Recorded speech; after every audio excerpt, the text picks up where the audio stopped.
সিরাজগঞ্জের শাহজাদপুর উপজেলায় দুই গ্রামবাসীর সংঘর্ষে নজরুল ইসলাম নামে এক কৃষকের মৃত্যু হয়েছে। এতে অন্তত আরও 10 জন আহতের খবর পাওয়া গেছে।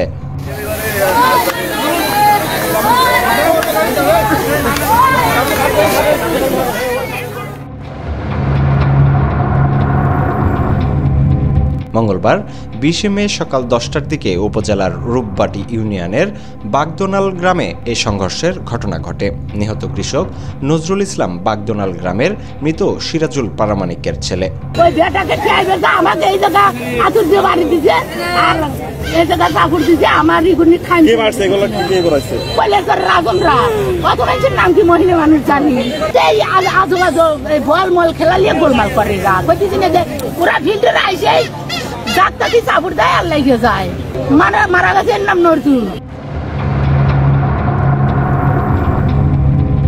স্থানীয়রা জানান, মঙ্গলবার সকাল 10টার দিকে বাগদোনাল গ্রামের লোকজন মাঠে ধান কাটতে গেলে একই ইউনিয়নের কৈলাসচর গ্রামের লোকজন পূর্ব শত্রুতার জেরে বাগদোনাল গ্রামের লোকজনের ওপর হামলা চালায়। হামলায় বাগদোনাল গ্রামের কৃষক নজরুল ইসলাম মারা যান।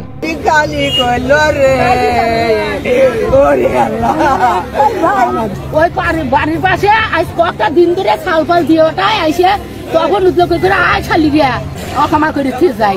আমরা কই না না করা যাই যাই কইল না কালকেও এসে ওই জন্য করছে। তারপরে একজনকে মারছে, ওই ধানকে ছিল আমার বাপের ক্ষেত্রে ধান আমি কাটতে যাবো, তাকে রড দিয়ে বাইরে কিছু খবর পেয়ে সংঘর্ষ নিয়ন্ত্রণে মাঠে নামে শাহজাদপুর থানা পুলিশ।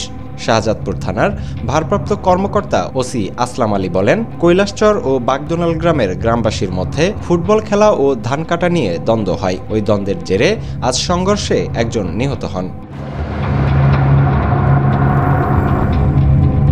আধিপত্য বিস্তারকে কেন্দ্র করে এই সংঘর্ষ হয়েছে। এই সংঘর্ষে একজন নিহত এবং কয়েকজন আহত হয়েছে। নিহতদের বডি উদ্ধার করে আমরা ময়নাতদন্তের জন্য হাসপাতালে পাঠিয়েছি এবং আহতদের চিকিৎসার জন্য পাঠিয়েছি। এখন বর্তমানে পুলিশ আমরা এখানে আছি। যদিও দুই পক্ষের মধ্যে সংঘর্ষ পরিস্থিতি উত্তেজনা ছিল, তখন পুলিশ বর্তমানে এখানে পরিস্থিতি নিয়ন্ত্রণে রেখেছে।